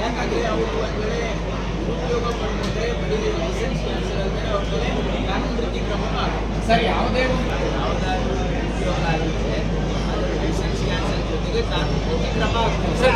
ಸರ್ ಕಳೆದ ವರ್ಷ ಕಾಣಲಾರದಂತ ಕೇಂದ್ರ ಸರ್ಕಾರದ ಧೋರಣೆಯನ್ನು ರಸಗೊಬ್ಬರ ಕೊಡ್ತಕ್ಕಂಥದ್ದು ಕೇಂದ್ರ ಸರ್ಕಾರದವರಿಗೆ ಅವ್ರಿಗೆ ನಾವು ನಮ್ಮ ರಿಕ್ವೈರ್ಮೆಂಟನ್ನು ಅಡ್ವಾನ್ಸಾಗಿ ತಿಳಿಸಿರ್ತೀವಿ. ಅವರು ಸರಿಯಾದ ಸಮಯಕ್ಕೆ ನಿರ್ವಹಣೆ ಮಾಡೋಕ್ಕಾಗ್ತದೆ. ಯಾಕಂದರೆ ಏನಾಗುತ್ತೆ, ಅವರು ಇಂಪೋರ್ಟ್ ಮಾಡ್ಕೊಳ್ತಾರೆ. ಅಂತಾರಾಷ್ಟ್ರೀಯ ಮಾರ್ಕೆಟ್ನಲ್ಲಿ ರಸಗೊಬ್ಬರದ ರೇಟ್ ಜಾಸ್ತಿ ಆಗಿರೋದ್ರಿಂದ ಇವರು ಸಬ್ಸಿಡೈಸ್ ಕೊಡೋದ್ರಿಂದ ಕೇಂದ್ರ ಸರ್ಕಾರದ ಮೇಲೆ ಆರ್ಥಿಕ ಹೊಣೆ ಬರ್ತಾ ಇದೆ ಅಂತೇಳಿ ಅವರು ಜವಾಬ್ದಾರಿಯನ್ನು ಗುರುತಿಸ್ಕೊಳ್ತಾ ಇದ್ದಾರೆ. ಇದಕ್ಕೆ ನೇರವಾಗಿ ಕೇಂದ್ರ ಸರ್ಕಾರ ಕಾರಣ. ಆದರೂ ಕೂಡ ನಾವು ನಮ್ಮಲ್ಲಿ ಇರ್ತಕ್ಕಂಥ ರಿಸೋರ್ಸನ್ನು ಮತ್ತು ಪ್ರಾಪರ್ ನಿರ್ವಹಣೆ ಮಾಡಿ ಅದಕ್ಕೆ ಸರಿದೂಗಿಸ್ತಕ್ಕಂಥ ಪ್ರಯತ್ನ ಮಾಡ್ತೀವಿ. ಹೋಗಿ ಮನವಿ ಪತ್ರ ಕೊಟ್ಟಿದ್ದಾರೆ. ನಾನು ಈ ರಾಜ್ಯದ ಈ ಒಂದು ಇಲಾಖೆಯ ಸಚಿವನಾಗಿ ಎಲ್ಲ ಪಾರ್ಟಿಯ ಸಂಸದರು, ಮಂತ್ರಿಗಳು, ಕೇಂದ್ರ ಸಚಿವರು ಬಂದಿದ್ರು. ಅವಾಗ ಎಲ್ಲ ಬೇರೆ ಅವ್ರ ಸರ್ಕಾರದ ಕೇಂದ್ರ ಮಂತ್ರಿಗಳು ಬಂದಿದ್ರು ನಮ್ಮ ಜೊತೆ. ಹೋಗಿ ಇವತ್ತು ಆರೋಗ್ಯ ಸಚಿವರಿಗೆ ನಾವು ಪ್ರಪೋಸಲ್ ಕೊಟ್ಟಿದ್ದೀವಿ. ಎಲ್ಲ ಪ್ರಸ್ತಾವನೆ ಯಾವ ಫಾರ್ಮೆಟ್ ಕೊಡ್ಬೇಕಂತ ಕೊಟ್ಟಿವಿ ಅಂತ ಹೇಳಿ ನೀವು ಅದು ಕೊಟ್ಟಿವಿ ಇದು ಕೊಟ್ಟಿವಿ ಸಂತೋಷ. ನಮ್ಗೆ ಏನು ಸುಮ್ಮನೆ ಅಂತ ಸರ್ ಈಗ 2 ಬ್ರಿಡ್ಜ್ ಇಲಾಖಾ ಮಟ್ಟದಲ್ಲಿ ಅದು ಸಮಾವೇಶ ನಡೀತಾ ಇದೆ. ಎಲ್ಲರ ಸಹಮತದಿಂದನೇ ಆಗೋಕೆ, ಯಾಕಂದ್ರೆ ಬೇರೆ ರಾಜ್ಯ ಪರ್ಮಿಷನ್ ಕೂಡ ಅವಶ್ಯಕತೆ ಇರೋದ್ರಿಂದ ಅದನ್ನು ನಾವು ಪರಿಶೀಲಿಸ್ತೀವಿ. ಇವತ್ತು ಎಲ್ಲ ಇದು ಸಂಪುಟದಲ್ಲಿ ಚರ್ಚೆ ಆಗಿದೆ. ಯಾರು ಸಬ್ಜೆಕ್ಟ್ ಬಂದಿಲ್ಲ ಎಲ್ಲರೂ ಕೂಡ ಸಹಮತದಿಂದ ಮಾನ್ಯ ಮುಖ್ಯಮಂತ್ರಿಗಳು ರಾಯಚೂರಲ್ಲಿ ಆಗ್ಬೇಕಂತಿದ್ದೇನೆ. ಮಾನ್ಯ ಮುಖ್ಯಮಂತ್ರಿಗಳು ಒಂದು ಬರೆದು ಎಲ್ಲರೂ ಒಪ್ಪಿಗೆ ಇದ್ದೇನೆ. ಇವತ್ತು ಕೇಂದ್ರ ಸರ್ಕಾರಕ್ಕೆ ಮಾನ್ಯ ಪ್ರಧಾನಮಂತ್ರಿಗಳಿಗೆ ಪತ್ರ ಬರೆದಿದ್ದಾರೆ. ಆಮೇಲೆ ಹೇಳಿ ನಾವು ಡೆಲಿಗೇಷನ್ ತಗೊಂಡು ಹೋಗಿದ್ದೀವಿ. ಯಾರು ನಾನು ಬೋಸರಾಜು ಅವರು, ಎಲ್ಲ ಸಂಸತ್ ಸದಸ್ಯರು, ಶಾಸಕರು ಯಾರು ಹೋಗೋದು ಬಾಕಿದೆ. ಪತ್ರಕರ್ತರಿಗೂ ಬಂದಿದ್ರು. ಅದರಲ್ಲಿ ಯಾರು ಕರ್ಕೊಂಡು ಹೋಗ್ಬೇಕು ಬಾಕಿ ಗೊತ್ತಿಲ್ಲ ನನಗೆ. ಇವತ್ತು ಒಂದು ಸರಿ ಅಲ್ಲ 4-5 ಬಾರಿ ಸಿಕ್ಕಾಗ್ಲೆಮ್ಮ ಎಲ್ಲ ಹೇಳ್ತಾ ಇದ್ದೀನಿ. ಅಲ್ಲಿ ಕಾರಣ ಅಲ್ಲಿ ಹೋಗಿ ನೀವು ಇದು ಮೋದಿಗೆ ಅಥವಾ ನಿಮಗೆ ಕೇಳಬಹುದು. ಒಂದು ಮೋದಿಗೆ ಒಂದು ನಡ್ಡಾಗಿ ಕೇಳಬೇಕು. ಸರ್ ಇದಕ್ಕೆ ಸಂಬಂಧಪಟ್ಟಂಗೆ ಹೇಳ್ತಾರೆ ಅವರು. ಹೌದು, ಅಗತ್ಯ ಇದೆಯಾ ಇಲ್ಲ ಇಲ್ಲ ನಮಗೆ ಗೊತ್ತಿಲ್ಲ. ಅಗತ್ಯ ಇದೆಯಾ ಇಲ್ಲ. ಇದು ಸಂಪುಟದಲ್ಲಿ ಈ ಒಂದು ಚರ್ಚೆಗೆ ಬಂದಾಗ ಎಲ್ಲ ಸಚಿವರು ಸಹಮತ ಕೊಟ್ಟಿದ್ದರಿಂದ ಮುಖ್ಯಮಂತ್ರಿಗಳು ಬಂದಿದ್ದಾರೆ. ಇದರಲ್ಲಿ ಏನೂ ಪ್ರಶ್ನೆ, ಯಾವುದೇ ಭಿನ್ನಾಭಿಪ್ರಾಯ ಇಲ್ಲ. ಸಂಪೂರ್ಣ ಸಚಿವ ಸಂಪುಟ ಒಕ್ಕಟ್ಟಾಗಿದೆ. ಹಾಗಾಗಿನೇ ಇವತ್ತು ಮಾನ್ಯ ಮುಖ್ಯಮಂತ್ರಿಗಳು ಇವತ್ತು ಪತ್ರ ಬರೆದಿದ್ದಾರೆ. ನಮ್ಮೆಲ್ಲ ಸರ್ಕಾರದ ಎಲ್ಲ ಸಚಿವರ ಇವತ್ತು ಸದನದಲ್ಲೂ ಕೂಡ ಈ ಬಗ್ಗೆ ಎಲ್ಲರೂ ಒಪ್ಪಿಗೆ ಇದೆ. ಕೇಂದ್ರ ಸರ್ಕಾರ ಇದ್ದೀವಿ, ನೀವು ನಮಗೆ ಜಾಗ ಕೊಡಿ ಅಂದಾಗ ನಾವು ಅದನ್ನು ಕ್ಯಾಬಿನೆಟ್ಗೆ ಒಯ್ದು ಇಲ್ಲಿ ಮಾಡಬೇಕು ಅಂತ ಹೇಳಿ ನಾವು ಬರೀತೀವಿ. ಆದರೂ ಕೂಡ ಇದು ಅವ್ರು ಬರೆದಿಲ್ಲ ಅಂದರೂ ಕೂಡ ನಾವು ಕ್ಯಾಬಿನೆಟ್ ನಡೆದಾಗ ನಾವು ಇದ್ರ ಬಗ್ಗೆ ನಾವು ಬೋಸರಾಜು ಅವರು ಈ ಭಾಗದ ಎಲ್ಲ ಜನರಿಗೆ ಕೇಳಿದಾಗ ಆಯಿತು ಇದು ರಾಯಚೂರಲ್ಲೇ ಮಾಡೋಣ ಅಂತಕ್ಕಂಥದ್ದು ನಮ್ಮೆಲ್ಲರ ಸಹಮತ ಇದೆ ಅಂತೇಳಿ ಸಂಪುಟದಲ್ಲಿ ಇದಕ್ಕೆ ಈಗಾಗಲೇ ಎಲ್ಲರೂ ಸಹಮತನೂ ಸೂಚಿಸಿದ್ದಾರೆ. ಹಾಗಾಗಿ ಇದನ್ನು ಭಿನ್ನಾಭಿಪ್ರಾಯ. ಈ ಸಂದರ್ಭದಲ್ಲಿ ಸಂಸದ ಜಿ ಕುಮಾರ್ ನಾಯಕ್, ಗ್ರಾಮೀಣ ಶಾಸಕ ಬಸನಗೌಡ ರದ್ದಲ್, ವಿಧಾನ ಪರಿಷತ್ ಸದಸ್ಯ ಎ ವಸಂತ್ ಕುಮಾರ್, ಜಿಲ್ಲಾಧಿಕಾರಿ ಕೆ ನಿತೀಶ್, ಜಿಲ್ಲಾ ಪಂಚಾಯತ್ ಮುಖ್ಯ ಕಾರ್ಯನಿರ್ವಾಹಕ ಅಧಿಕಾರಿ ಈಶ್ವರ್ ಕುಮಾರ್ ಕಾಂದೋ, ಜಿಲ್ಲಾ ಪೊಲೀಸ್ ವರಿಷ್ಠಾಧಿಕಾರಿ ಎಂ ಪುಟ್ಟಮಾದಯ್ಯ, ಮಹಾನಗರ ಪಾಲಿಕೆ ಆಯುಕ್ತ ಜುಬಿನ್ ಮಹಪಾತ್ರ ಸೇರಿದಂತೆ ಅನೇಕರು ಇದ್ದರು. ಸ್ವಾತಂತ್ರ್ಯೋತ್ಸವದ ಅಂಗವಾಗಿ ನಗರದ ವಿವಿಧ ಸರ್ಕಾರಿ ಕಚೇರಿಗಳು, ರಾಜಕೀಯ ಪಕ್ಷಗಳ ಕಚೇರಿಯಲ್ಲಿ ಸ್ವಾತಂತ್ರ್ಯೋತ್ಸವ ಧ್ವಜಾರೋಹಣವನ್ನು ನೆರವೇರಿಸಲಾಯಿತು. ರಾಯಚೂರು ಮಹಾನಗರ ಪಾಲಿಕೆ ಕಚೇರಿಯಲ್ಲಿ 79ನೇ ಸ್ವಾತಂತ್ರ್ಯ ದಿನಾಚರಣೆಯನ್ನು ಆಚರಿಸಲಾಯಿತು. ಮಹಾನಗರ ಪಾಲಿಕೆಯ ಮಹಾಪೌರರಾದ ನರಸಮ್ಮ ನರಸಿಂಹಲು ಮಾಡ್ಗಿರ ಅವರು ರಾಷ್ಟ್ರ ಧ್ವಜಾರೋಹಣವನ್ನು ನೆರವೇರಿಸಿದರು. ಈ ಸಂದರ್ಭದಲ್ಲಿ ಪಾಲಿಕೆ ಆಯುಕ್ತ ಜುಬಿನ್ ಮೊಹಪಾತ್ರ, ಪಾಲಿಕೆ ಸದಸ್ಯರಾದ ಜಯಣ್ಣ, ಬಿ ರಮೇಶ್, ನರಸಿಂಹಲು ಮಾಡ್ಗಿರ ಸೇರಿದಂತೆ ಪಾಲಿಕೆಯ ಅಧಿಕಾರಿಗಳು ಮತ್ತು ಸಿಬ್ಬಂದಿಗಳು ಉಪಸ್ಥಿತರಿದ್ದರು. ರಾಯಚೂರು ನಗರದ ಸಂಸದರ ಕಚೇರಿಯಲ್ಲಿ 79ನೇ ಸ್ವಾತಂತ್ರ್ಯ ದಿನಾಚರಣೆಯನ್ನು ಸಂಭ್ರಮದಿಂದ ಆಚರಿಸಲಾಯಿತು. ಸಂಸದ ಜಿ ಕುಮಾರ್ ನಾಯಕ್ ಅವರು ಧ್ವಜಾರೋಹಣ ನೆರವೇರಿಸಿದರು. ಈ ಸಂದರ್ಭದಲ್ಲಿ ಸ್ಥಳೀಯ ಕಾಂಗ್ರೆಸ್ ಮುಖಂಡರಾದ ಮಹಿಳಾ ಕಾಂಗ್ರೆಸ್ ಘಟಕದ ಅಧ್ಯಕ್ಷರು, ಸದಸ್ಯರು, ಕಾರ್ಯಕರ್ತರು, ಯುವ ಕಾಂಗ್ರೆಸ್ ಸದಸ್ಯರು, ವಿದ್ಯಾರ್ಥಿಗಳು ಹಾಗೂ ಕಚೇರಿಯ ಸಿಬ್ಬಂದಿಗಳು ಹಾಜರಿದ್ದರು. ಜಿಲ್ಲಾ ನ್ಯಾಯಾಲಯದಲ್ಲಿ ಸ್ವಾತಂತ್ರ್ಯೋತ್ಸವದ ದಿನಾಚರಣೆಯನ್ನು ಧ್ವಜಾರೋಹಣವನ್ನು ಜಿಲ್ಲಾ ಪ್ರಧಾನ ನ್ಯಾಯಾಧೀಶರು ಧ್ವಜಾರೋಹಣ ನೆರವೇರಿಸಿದರು. ವಿವಿಧ ನ್ಯಾಯಾಲಯಗಳು ನ್ಯಾಯಾಧೀಶರು, ಹಿರಿಯರು, ನ್ಯಾಯವಾದಿಗಳು, ನ್ಯಾಯಾಂಗ ಇಲಾಖೆ ಸಿಬ್ಬಂದಿಗಳಿದ್ದರು.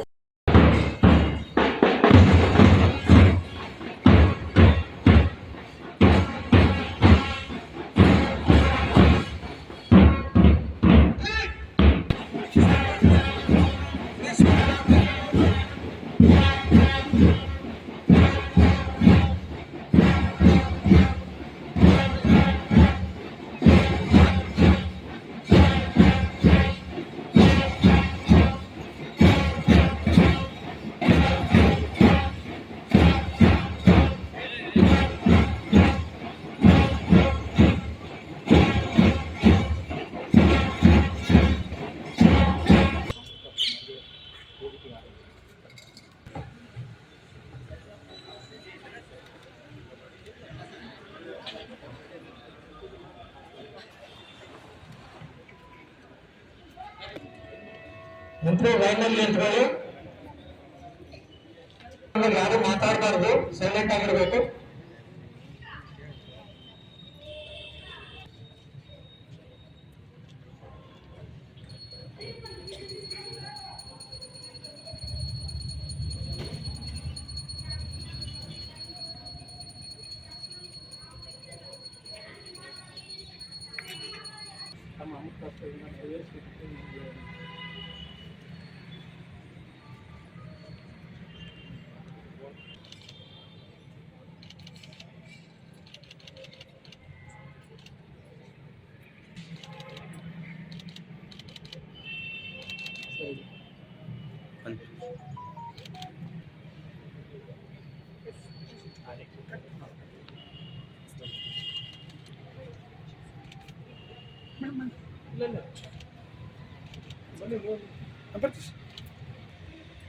राष्ट्रीय सलामी देगा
ಜನಗಳ ನಿರೀಕ್ಷೆ ಅವರ ಆಶೋತ್ತರಗಳಿಗೆ ನಾವು ಯಾವ ರೀತಿಯಲ್ಲಿ ಮಹಾನಗರ ಪಾಲಿಕೆ ವತಿಯಿಂದ ಜನರಿಗೆ ನಾವು ಅವರಿಗೆ ಸ್ಪಂದನೆ ಮಾಡ್ತೀವಿ ಅನ್ನೋ ನಿಟ್ಟಿನಲ್ಲಿ ಕೆಲವೇ ಕ್ಷಣಗಳಲ್ಲಿ ರಾಯಚೂರು ಮಹಾನಗರ ಪಾಲಿಕೆಗೆ ಅವರಿಗೆ ರಾಯಚೂರು ಮಹಾನಗರ ಪಾಲಿಕೆ ಹಾಗೂ ಶ್ರೀ ಜುಬಿನ್ ಮೊಹಪಾತ್ರ IAS ಅಧಿಕಾರಿಗಳು ಆಯುಕ್ತರು ರಾಯಚೂರು ಮಹಾನಗರ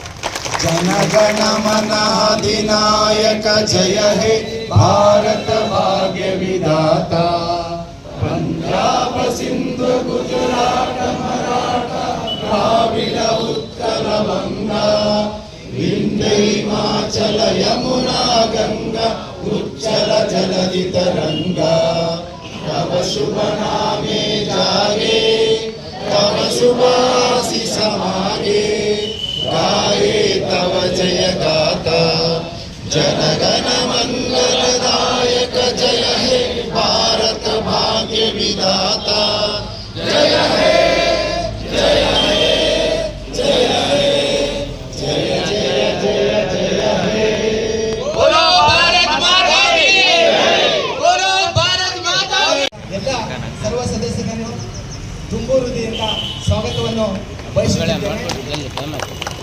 ಅದೇ ರೀತಿಯಾಗಿ ರಾಯಚೂರು ಮಹಾನಗರ ಪಾಲಿಕೆಯ ಮತ್ತು ಎಲ್ಲ ವಿಭಾಗದ ಮುಖ್ಯಸ್ಥರು ಸರ್ವ ಸಿಬ್ಬಂದಿಗಳನ್ನು ಕೂಡ ಈ ಕಾರ್ಯಕ್ರಮಕ್ಕೆ ಹೃತ್ಪೂರ್ವಕವಾಗಿ ಸ್ವಾಗತವನ್ನು ಬಯಸುತ್ತಿದ್ದೇನೆ. ರಾಷ್ಟ್ರಪಿತ ಮಹಾತ್ಮ ಗಾಂಧೀಜಿ ಅವರ ಫೋಟೋಗೆ ಮತ್ತು ಭಾರತದ ಸಂವಿಧಾನ ಶಿಲ್ಪಿ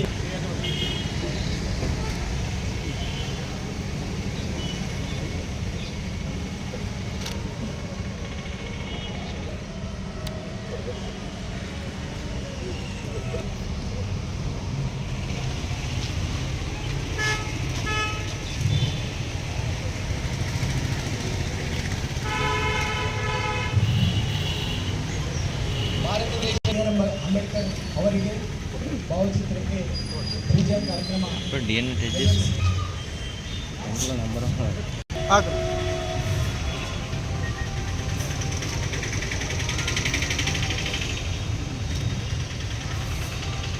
बोलो भारत माता की बोलो भारत माता की बोलो भारत माता की वंदे वंदे वंदे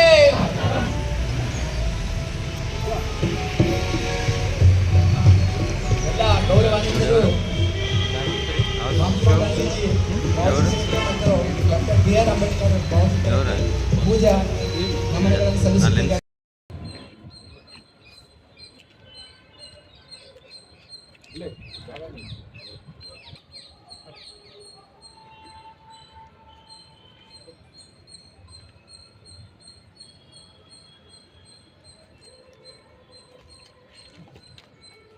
बोलो भारत माता की बोलो भारत माता की बोलो भारत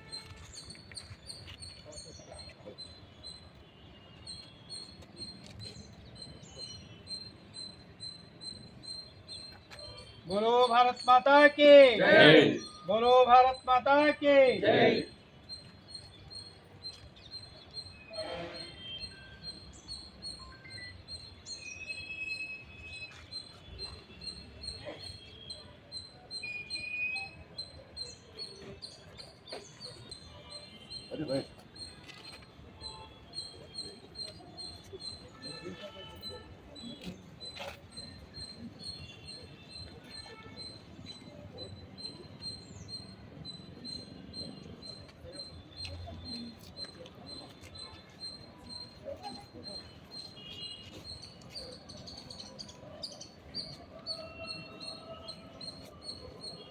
ಎಲ್ಲರಿಗೂ ಸ್ವಾತಂತ್ರ್ಯ ದಿನಾಚರಣೆಯ ಶುಭಾಶಯಗಳು.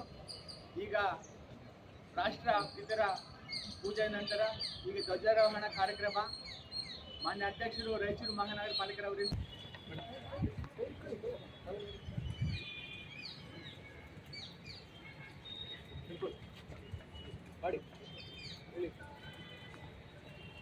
ಅಣ್ಣ ಹಂಗೆ ಸ್ವಲ್ಪ ಸೈಡ್ ಅಣ್ಣ.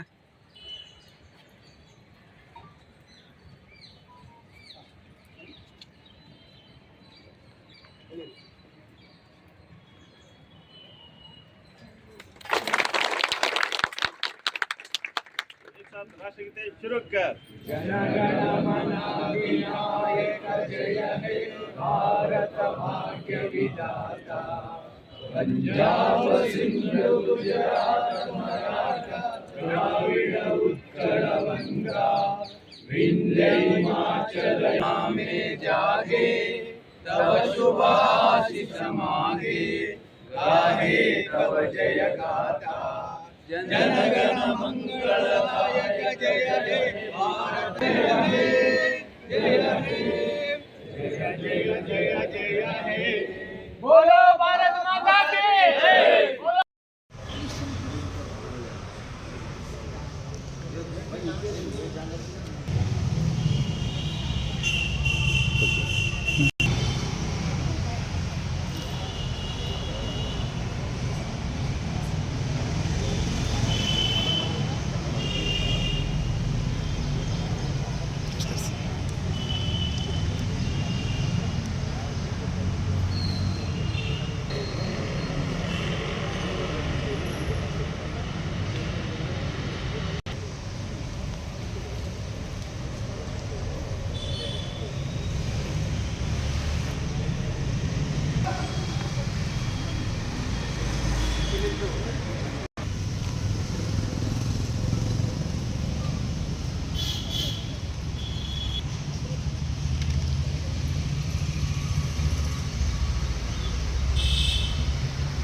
ನಾವು ಸನ್ಮಾನ ಮಾಡ್ತಿದ್ವಿ ಏ ಸುಮ್ಮನೆ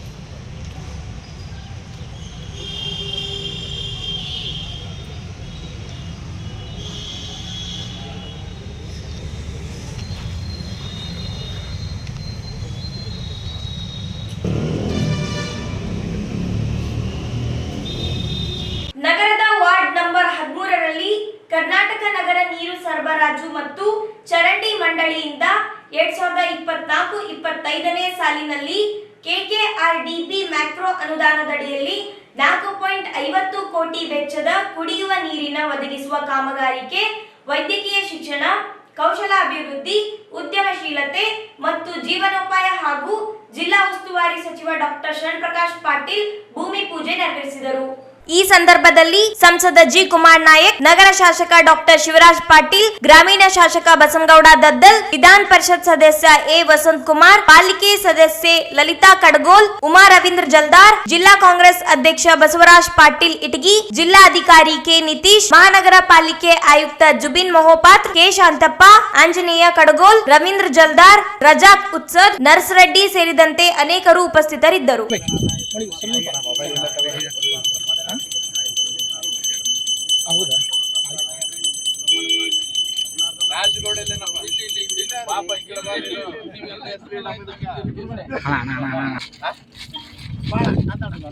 ಸ್ವಲ್ಪ ಹಿಂದಿಂದ ಹಾಕ್ಬಿಡಿ.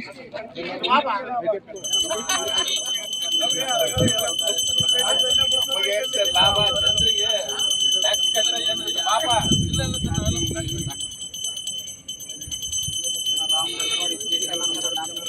ಟ್ಯಾಕ್ಸ್ ಕಟ್ಟೋರೆಲ್ಲ ಇಲ್ಲೇ ಇರ್ತಾರೆ. ಸರ್ಕಾರ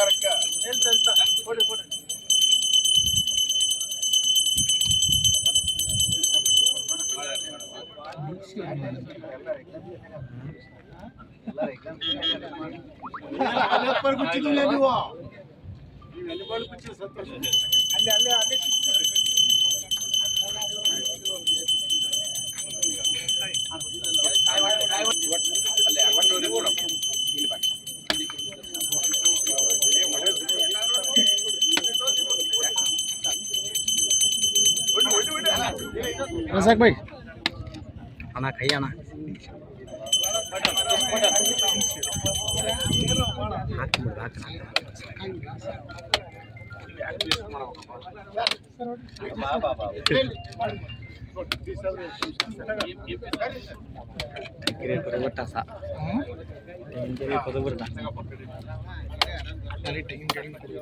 ಸರ್ ಈ ಕಡೆ ಬನ್ನಿ.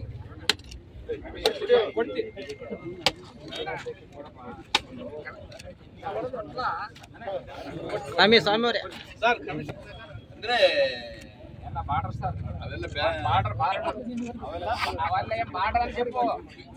ಧನಶ್ರೀ ಮೇಡಮ್ ಕಳಿಸ್ತಾರೆ.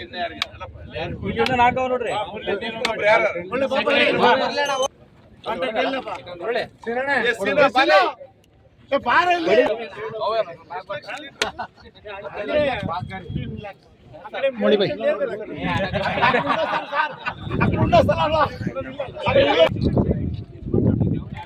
ಮೊಬೈಲ್ ಇಂದ ತಗೋಣ ಇದು ಯಾರ್ದು ಸರಿ ಅಣ್ಣಕ್ಕೆ ನೋಡೋಣ ಅಣ್ಣ ನೋಡಿ ಸರ್ ಸರ್ ಕೈ ತೆಗೀರಿ ಸರ್ ಸ್ಮೈಲ್ ಸರ್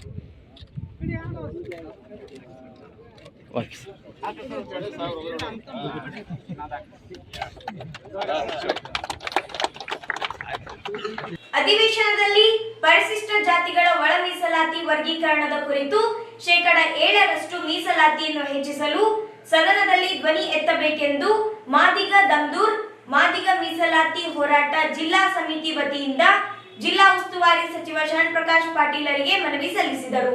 ಉದ್ಯೋಗ ಶಿಕ್ಷಣ ರಂಗಗಳಲ್ಲಿ ಒಳ ಮೀಸಲಾತಿಯನ್ನು ಕಲ್ಪಿಸಲು ಸುಮಾರು 30 ವರ್ಷಗಳಿಂದ ಒಳ ಮೀಸಲಾತಿ ಹೋರಾಟ ನಡೆಸುತ್ತಿದ್ದೇವೆ. ಸರ್ವೋಚ್ಚ ನ್ಯಾಯಾಲಯ ಪರಿಶಿಷ್ಟ ಜಾತಿಗಳ ಒಳ ಮೀಸಲಾತಿ ವರ್ಗೀಕರಣ ಆದೇಶದ ತೀರ್ಪು ನೀಡಿದ ಬಳಿಕ ತೆಲಂಗಾಣ, ಆಂಧ್ರಪ್ರದೇಶ, ಹರಿಯಾಣ, ಪಂಜಾಬ್ ಮತ್ತು ಇನ್ನಿತರ ರಾಜ್ಯಗಳಲ್ಲಿ ಜನಸಂಖ್ಯೆಗೆ ಅನುಗುಣವಾಗಿ ಒಳ ಮೀಸಲಾತಿ ಜಾರಿಗೆಗೊಳಿಸಿದೆ. ಆದರೆ ಕರ್ನಾಟಕದಲ್ಲಿ ಜಾರಿಗೆಗೊಳಿಸಲು ನಿರ್ಲಕ್ಷ್ಯ ವಹಿಸಿದೆ ಎಂದು ದೂರಿದರು. ಆಯೋಗದಿಂದ ಜಾತಿ ಸಮೀಕ್ಷೆ ನಡೆಸಿ ವರದಿ ಸಲ್ಲಿಸಿದೆ. ಆದರೆ ಜಾರಿಗೆ ಸರ್ಕಾರ ವಿಳಂಬ ನೀತಿ ಅನುಸರಿಸುತ್ತಿದೆ ಎಂದು ಆಪಾದಿಸಿದರು. ಕೂಡಲೇ ಸದನದಲ್ಲಿ ಧ್ವನಿ ಎತ್ತಿ ಒಳ ಮೀಸಲಾತಿ ಜಾರಿಗೆ ಮುಂದಾಗಬೇಕು ಎಂದು ಒತ್ತಾಯಿಸಿದರು.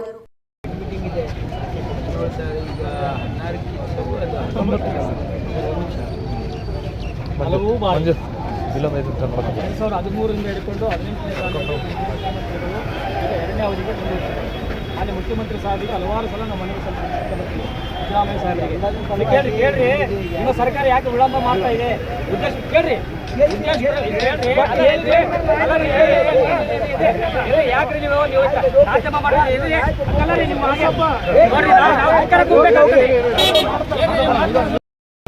ಸ್ವಾಗತಿಸಿದ ಕರ್ನಾಟಕ ಕಾಂಗ್ರೆಸ್ ಸರ್ಕಾರ ಮತ್ತೆ ಆಯೋಗಗಳನ್ನು ರಚಿಸಿಕೊಂಡು ಜಾತಿ ಸಮೀಕ್ಷೆ ಮಾಡಿ ಆಯೋಗ ಕಾರಣ ಮಾಡುತ್ತಿದೆ ಮತ್ತು ಮಾದಿಗರನ್ನ ಮೂಲಭೂತ ಮಾಡುವ ಹುನ್ನಾರ ನಡೆಸುತ್ತದೆ. ಶಾಸಕ ವರದಿ ಪ್ರಕಾರ ಮೀಸಲಾತಿಯಲ್ಲಿ 7%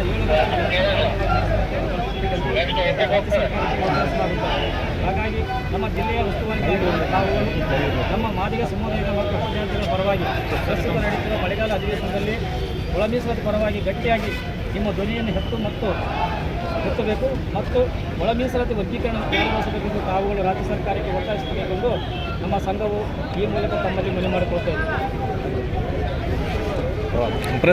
ಈ ಸಂದರ್ಭದಲ್ಲಿ ರಾಜ್ಯ ಅಧ್ಯಕ್ಷ ಬಿ ನರಸಪ್ಪ ದಂದೂರ್, ರಂಜಿತ್ ದಂದೂರ್, ಹನುಮಂತ್ ಸುಲಂಗೇರ, ದಾವಿದ್ ಮರ್ಚಠಾಳ್, ಮುನಿ ಮರ್ಚಠಾಳ್, ಮಾನಪ್ಪ ಮೇಸ್ತ್ರಿ, ಭೀಮು ಟೀಟಾಪುರ್, ರಾಜಪ್ಪ ಮರ್ಚಠಾಳ್, ಪ್ರಸಾದ್ ಗಾಂಡಾಳ್ ಸೇರಿದಂತೆ ಅನೇಕರು ಇದ್ದರು.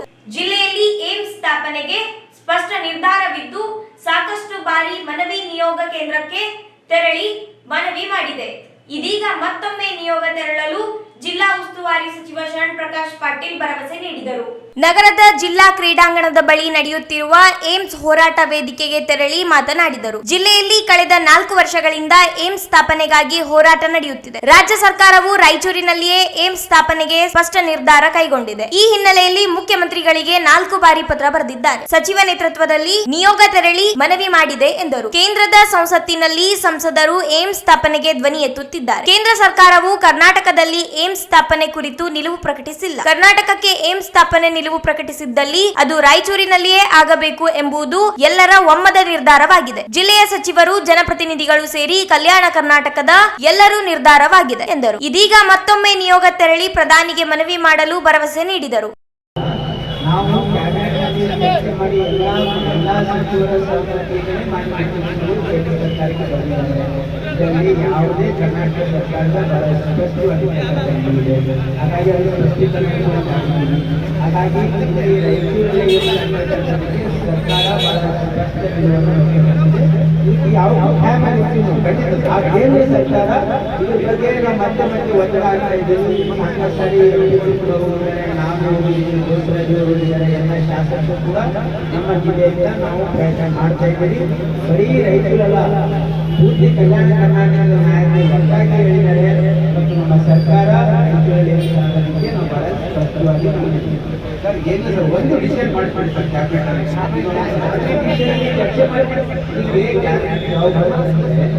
ಅವರು ನಮಗೆ ಎಲ್ಲಿ ಮಾಡ್ತೀವಿ ಅಂತ ಹೇಳಿದ್ರೆ ನಾವು ರೈತರಲ್ಲಿನೇ ಮಾಡಬೇಕು ಅಂತ ಸ್ಪಷ್ಟವಾದ ನಾವು ಹೇಳಿದ್ವಿ.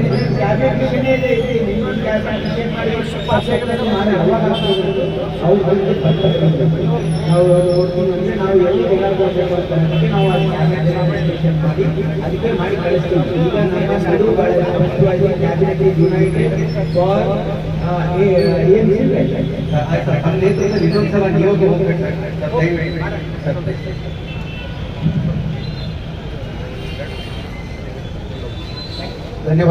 ಈ ಸಂದರ್ಭದಲ್ಲಿ ಶಾಸಕ ದದ್ದಲ್ ಬಸನಗೌಡ, ಹೋರಾಟ ಸಮಿತಿ ಮುಖಂಡರಾದ ಬಸವರಾಜ್ ಕಳಸ್, ಕಾಜಾ ಅಸ್ಲಂ, ಪವನ್ ಪಾಟೀಲ್, ಹನುಮಂತಪ್ಪ ಎಸ್ ಮಹಾವೀರ್ ಸೇರಿದಂತೆ ಅನೇಕರು ಇದ್ದರು. ಕೊನೆಯಲ್ಲಿ ಮತ್ತೊಮ್ಮೆ ಹೆಡ್ಲೈನ್ಸ್. ಸ್ವಾತಂತ್ರ್ಯ ದಿನಾಚರಣೆಯ ಧ್ವಜಾರೋಹಣ. ಭಾಷೆ, ಗುಡಿ, ಪಂಗಡಗಳ ಸಂಕುಚಿತ ಭಾವನೆ ಬಿಟ್ಟು ದೇಶದ ಒಗ್ಗಟ್ಟು ಪ್ರದರ್ಶಿಸಬೇಕು. ಡಾಕ್ಟರ್ ಶರಣ್ ಪ್ರಕಾಶ್ ಪಾಟೀಲ್. ರಸಗೊಬ್ಬರ ಅಕ್ರಮ ಮಾರಾಟ ಮಾಡಿದರೆ ಕ್ರಿಮಿನಲ್ ಕೇಸ್. ಶರಣ್ ಪ್ರಕಾಶ್ ಪಾಟೀಲ್. ನಗರದ ವಿವಿಧೆಡೆಯಿಂದ ಸಂಭ್ರಮದ ಸ್ವಾತಂತ್ರ್ಯೋತ್ಸವ. ಅನುಷ್ಕಾ ನಗರದಲ್ಲಿ ಕುಡಿಯುವ ನೀರಿನ ಯೋಜನೆಗೆ ಡಾಕ್ಟರ್ ಶರಣ್ ಪ್ರಕಾಶ್ ಪಾಟೀಲ್ ಚಾಲನೆ.